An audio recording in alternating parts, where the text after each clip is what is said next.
Bueno, hoy vamos a ver régimen de inmuebles. ¿Sí? Habíamos visto en las clases anteriores cuál es el concepto del derecho real, cuáles son los elementos que componen al derecho real. Dentro de esos elementos habíamos visto cuál podía ser el objeto, y dijimos, y entre los objetos que menciona el 1882 y el 1883 vimos que como regla el objeto de los derechos reales son las cosas, ¿no? Y el propio 1883 aclara que puede ser la totalidad o una parte material de la cosa. ¿Sí? Dentro de este diseño, las cosas se dividen en inmuebles, inmuebles registrables y no registrables. ¿Sí? Cada una de estos supuestos tienen una regulación específica en el Código Civil y Comercial. ¿Sí? Hoy nos vamos a focalizar en el régimen jurídico de los inmuebles. Ya sabemos que por inmuebles o por inmueble, perdón, entendemos a la tierra, ¿sí? Y todo lo que se encuentra adherido a ella de una manera perdurable. ¿Sí? Y también ingresan dentro de la categoría de inmuebles las cosas muebles adheridas de manera permanente, siempre teniendo en cuenta que cuando son removidas vuelven a ser cosas muebles, ¿no? El código eliminó una categoría que era lo que se denominaban inmuebles por representación, que se refería a los documentos, ¿no?, que instrumentaban la adquisición de derechos reales. Este último no, digamos, no es objeto de estudio, por lo menos en el régimen de inmuebles, porque no se trata de un objeto que pueda ser adquirido bajo la figura de requisitos que exige el código para el derecho real. ¿Sí? Hay una norma en materia de derechos reales. Ustedes ven bien ahí la imagen, ¿no? Sí. Hay una norma, les decía, en materia de derechos reales sobre inmuebles, es medular, que es el artículo 1892. Este es un artículo al que vamos a volver una y otra vez cuando abordemos la cuestión inmobiliaria, ¿sí? Incluso al estudiar los derechos reales en particular. Ahí ustedes tienen un catálogo, los derechos reales pueden referirse a inmuebles. ¿Sí? Estos son los previstos en el código. Esperen que sigo bajando porque no lo van a ver en pantalla completa. Y desde el punto de vista de la adquisición, podemos decir que los inmuebles reconocen tres tipos de adquisición. La adquisición originaria, la adquisición derivada, ¿sí?, y la adquisición mortis causa. Ustedes van a ver ahí que en la diapositiva están reunidas tanto la adquisición derivada por actos entre vivos y por causa de muerte. Pero en verdad vamos a ver que esto al final de la clase, que la adquisición por causa de muerte no es del todo una adquisición derivada, ¿sí? Porque nuestro código recepta lo que denominamos principio de continuidad de la persona. Entonces, no hay típicamente una adquisición derivada en la transmisión mortis causa, ¿sí? Pero después no, vamos a referirnos a ese supuesto. En cuanto a adquisición originaria, la que está regulada en el Código Civil y Comercial es la prescripción adquisitiva o usucapión, ¿sí?, que la tenemos normada. Esperen que voy a pasar esto. La tenemos normada en el artículo 1897 del Código. Déjenme avanzar un poquito en la diapositiva y ahora vemos por qué empezamos por ahí. La adquisición por prescripción, en verdad, tiene un régimen propio. ¿Sí? Es decir, le vamos a dedicar bueno, no lo estoy contando, si no me voy muy abajo en la diapositiva. La adquisición originaria le vamos a dedicar una clase completa. ¿Sí? Con lo cual, por hoy, quedémonos con esto que yo les voy a señalar ahora. ¿Sí? En la adquisición originaria, insisto, se traduce en la prescripción adquisitiva, el artículo 1897 del Código nos dice que es es un modo originario de adquisición del derecho real en virtud de la posesión ejercida sobre una cosa durante el tiempo fijado por la ley. ¿Sí? Esta es la definición de prescripción adquisitiva o de usucapión. Es un modo de adquisición. Y dentro de los modos de adquisición que están previstos en el código, uno de los que yo puedo utilizar para adquirir un derecho real es la prescripción. Cuando se dan dos recaudos. Posesión, bueno, vimos lo que es posesión unida a un plazo legal. En materia de inmuebles, hay dos tipos de prescripción. La prescripción breve, que es de 10 años, y la prescripción larga, que es de 20 años. ¿Sí? Si yo cumplo con los dos recaudos que marca el 1897, puedo reclamar la adquisición del derecho real. ¿Sí? ¿Y por qué decimos que es originaria? Porque no reconoce un titular anterior. ¿Sí? Esto quiere decir que quien adquiere por usucapión es un propietario nuevo que no deriva su adquisición de un transmitente. ¿Sí?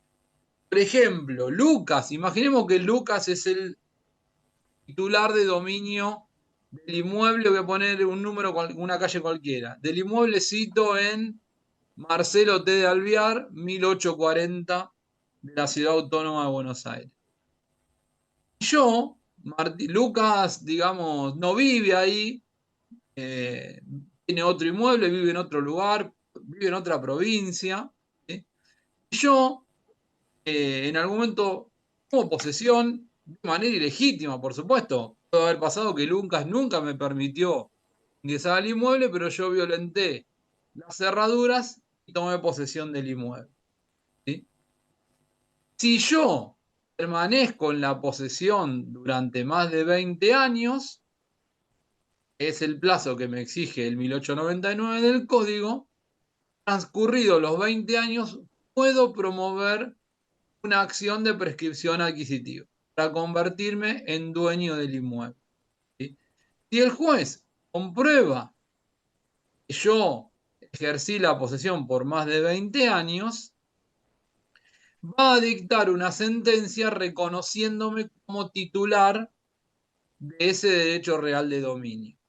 Fíjense que no hubo un vínculo entre Lucas y yo. No es que Lucas celebró un contrato conmigo por el cual me vendió el inmueble. En realidad fue mi accionar individual el que produjo esa adquisición. ¿Sí? Por eso, cuando los jueces dictan las sentencias de prescripción adquisitiva, al ser un inmueble debe inscribirse en el registro de la propiedad inmueble, ordenan borrar la inscripción anterior. A la vez disponen que el inmueble sea inscrito a mi nombre. Es decir, se borra del registro la circunstancia de que Lucas en algún momento fue titular y voy a aparecer yo como nuevo titular de dominio de ese inmueble. Y quedémonos con esta idea por hoy. ¿Sí? Pero, Profe, sí, una consulta. Usted está hablando de que si Lucas tendría una escritura pública, o sea, se anula por el tema de la prescripción. La escritura no se anula hasta el momento en que Lucas, o mejor dicho, hasta el momento en que yo no adquirí el derecho real, Lucas fue el propietario anterior. ¿Sí? Ahora, en el momento en el que yo adquiero ese derecho real, se produce digamos, la eliminación de la titularidad anterior y se produce la adquisición a mi nombre. Pero no es que hubo un vínculo entre Lucas y mi persona. ¿Sí? Por eso no se habla de derivar, porque yo no derivo el derecho de un antecesor. Soy un nuevo adquirente, es una adquisición originaria.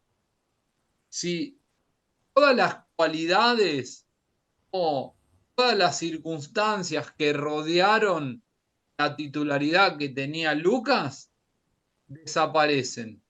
¿Sí? Imaginemos, para ponerlo, imaginemos que Lucas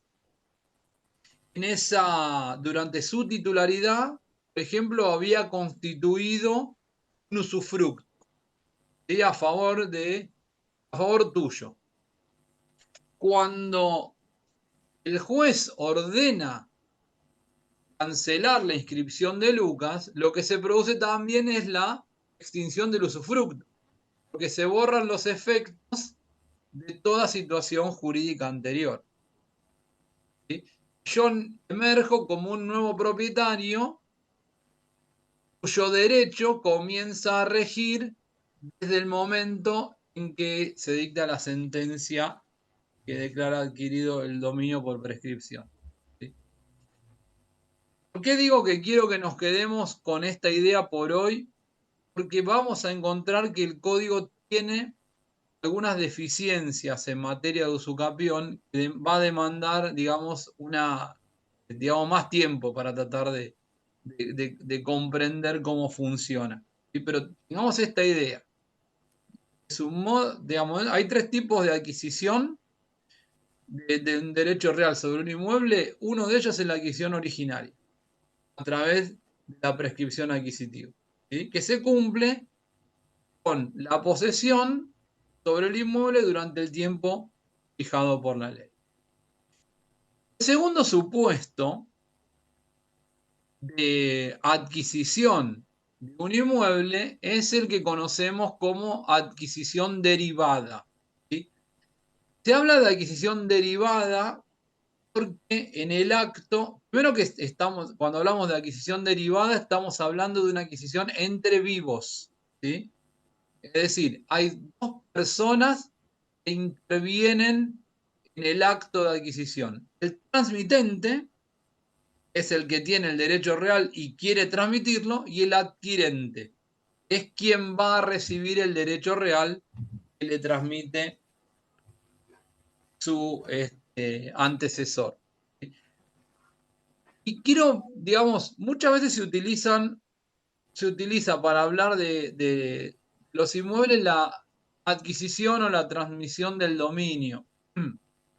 Pero tengamos en cuenta que hoy, digamos, el dominio es como el derecho clásico, el derecho por excelencia, pero tengamos en cuenta que hoy hay muchos derechos reales que tienen el mismo uso que el dominio. ¿Sí? Por ejemplo, la propiedad horizontal, imaginen todas las personas que viven en un edificio, son titulares no de un derecho real de dominio, sino de un derecho real de propiedad horizontal. Tiene tanta aplicación práctica como el dominio. Los conjuntos inmobiliarios, los barrios privados, ¿no? ¿Cuánta gente vive en barrios privados? También es un supuesto muy usual. Por eso es que es conveniente cuando hablamos de adquisición de un inmueble, de hablar de la adquisición de un derecho real, para generalizar la cuestión y entender digamos, incorporar la idea de que no solo el dominio, ¿sí? Es el derecho real eh, al que se puede acceder, sino que hay otros derechos reales que también juegan y un rol muy importante. Y ni hablar lo que serían las servidumbres, ¿no? El usufructo, el derecho real de habitación. El derecho real de habitación del cónyuge, ustedes todavía no cursaron, pero cuando lleguen a cursar familia, van a ver el impacto que hoy en día tiene el derecho real de habitación del cónyuge y del conviviente supérstite. ¿Sí?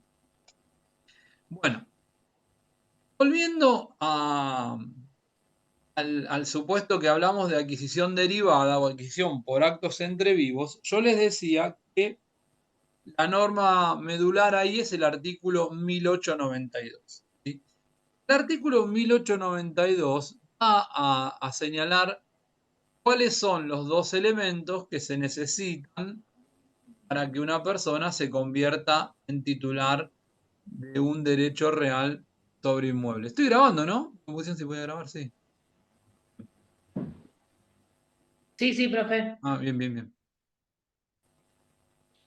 Claro, bueno, acá hay una. Lucas preguntaba que es necesario notificar al anterior titular en la prescripción adquisitiva. Sí, sí, eso lo vamos a ver detenidamente. Bueno, el 1892 del código dice que Profe, una si consulta. ¿Y qué pasa si el titular anterior se niega? se niega, ¿en qué supuesto estás hablando? Y que si, por ejemplo, yo tengo un terreno y, no sé, me lo ocupa Lucas y hace una casa, cuando Sí, yo voy, transcurren los 20 años, sí. voy a hacer lo de la prescripción adquisitiva y, o sea, interpreto que eso se publica en edictos, ¿no? Antes de la No, nueva... hay que citarlo. ¿Se Por supuesto que publica? la demanda se dirige contra el titular anterior. Ajá. No, Pero ¿y si él se niega? bueno, hay causales de suspensión y de interrupción de la prescripción. No es que de cualquier modo vas a llegar a los 20 años. No, tiene que ser una posesión pública eh, y u ostensible, como dice el código ahora, y continua. ¿Sí? Impide ¿Cuáles son las causales que obstan a la continuidad? Las de suspensión y la de interrupción. ¿Sí? Si Lucas interpuso una demanda de reivindicación, y ahí te interrumpió el plazo. Ya está claro que no vas a poder lograr los 20 años porque una vez que interpuso la demanda, el plazo se empieza a contar de cero. ¿Sí?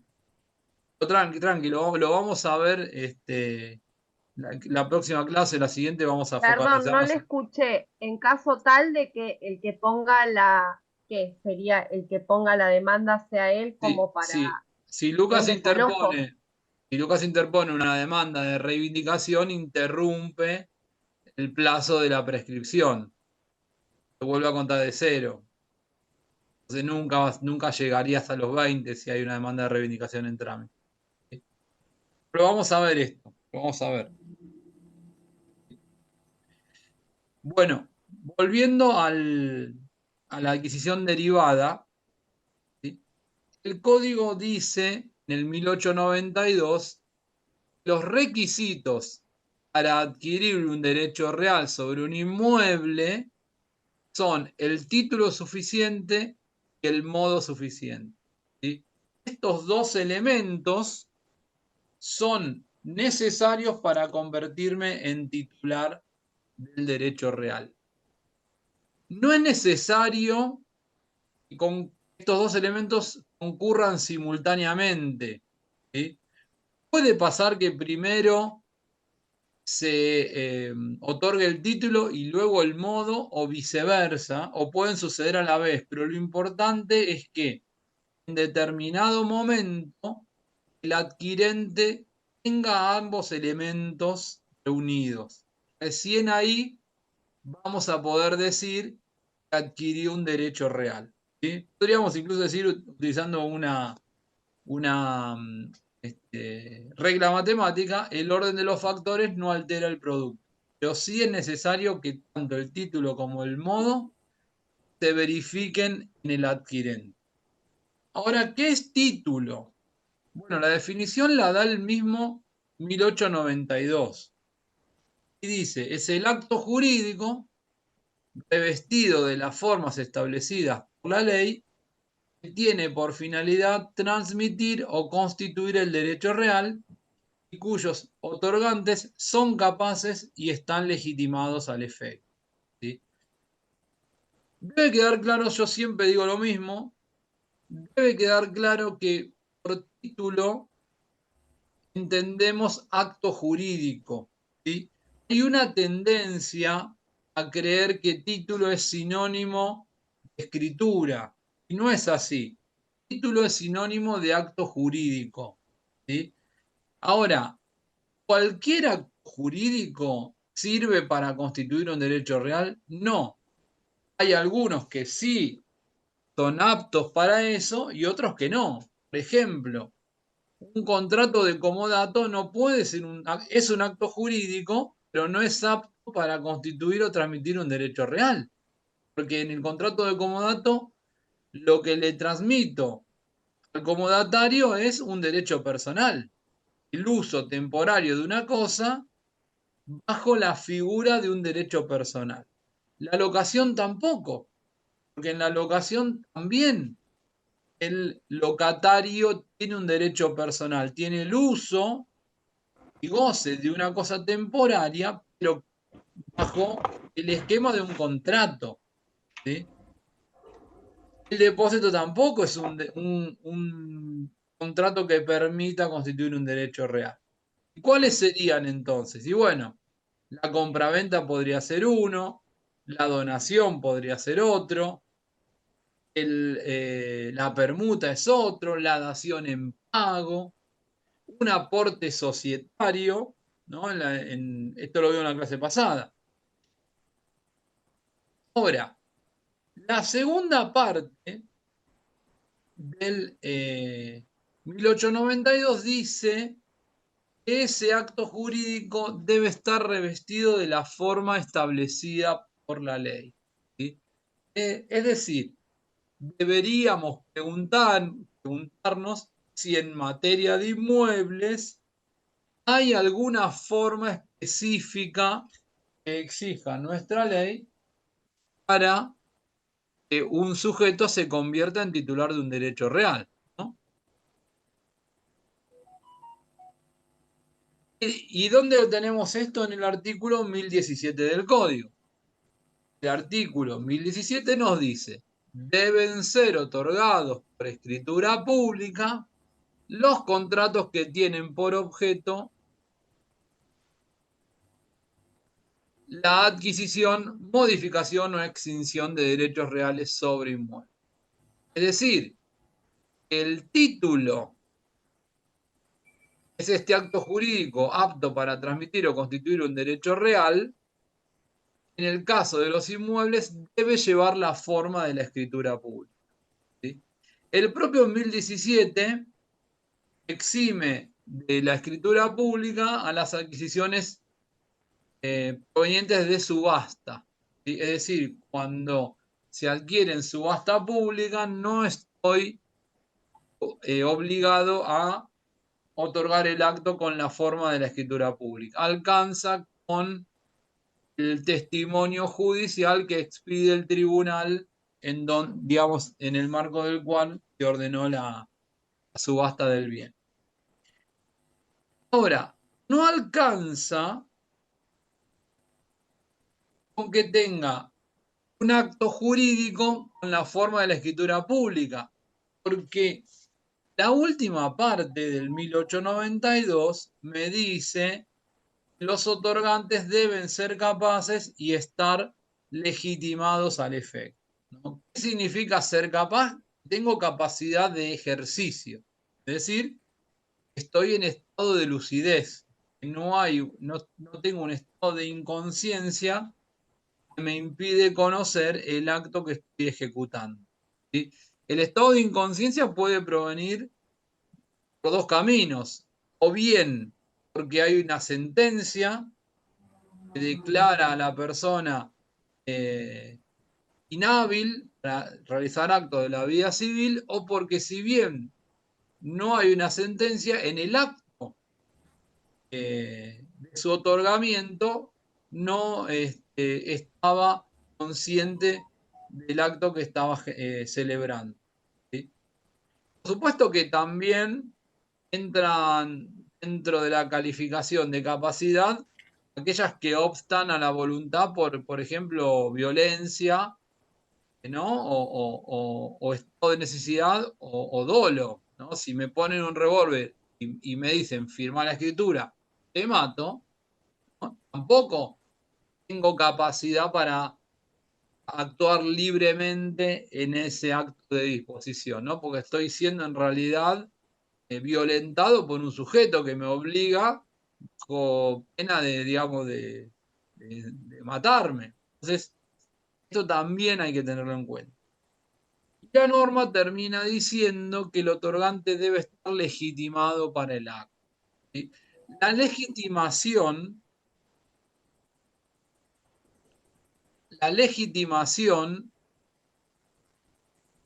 en que bajamos un poquito, la legitimación es no solo ser titular del derecho real, es lo primero, porque nadie, esto es una regla general del derecho, 399 del código, nadie puede constituir o transmitir un derecho real más extenso que con un derecho más extenso que el que tiene.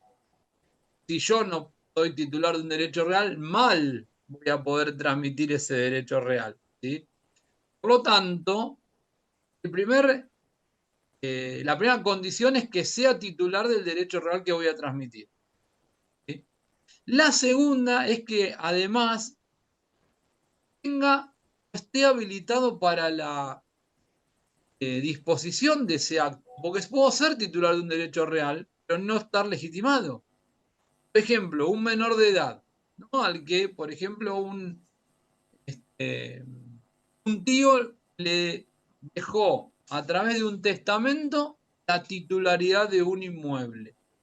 ¿Ese menor es propietario? Sí. ¿Puede transmitir? No, porque la minoridad obsta a la transmisión. Entonces, es titular, pero no tiene poder de disposición. ¿Sí? Lo mismo puede pasar con un incapaz. Puede ser titular de derecho real, pero su incapacidad le impide disponer del acto. ¿Sí? Y también pueden haber incluso supuestos de indisponibilidad voluntaria. El 1972 del Código permite que una persona se obligue a no enajenar a un sujeto determinado. Entonces yo, por ejemplo, me obligué a no enajenarle a Matías determinado inmueble. Resulta que Matías después me quiere adquirir ese inmueble al que yo estoy obligado voluntariamente a no enajenarle. Bueno, ¿soy propietario del bien? Sí. ¿Se lo puedo enajenar a Matías? No, porque me obligué mediante una cláusula de inenajenabilidad a no transmitirle el inmueble. ¿Sí? ¿Se entiende la idea de legitimación y de capacidad? ¿Sí? Sí. Bien. Entonces, recapitulando, soy titular, perdón, para que haya título debe tratarse de un acto jurídico apto para constituir o transmitir un derecho real, revestido de la forma que establece la ley, artículo 1017, en donde existe capacidad de ejercicio de las partes y legitimación en el otorgante. Legitimación es en cuanto a ser titular del derecho real que pretende transmitir y estar habilitado para poder ejecutar ese acto de disposición. ¿Sí? ¿Qué supuestos no quedan incluidos dentro de... Perdón. Cuando se reúnen estos requisitos, estoy frente a lo que se denomina un título suficiente.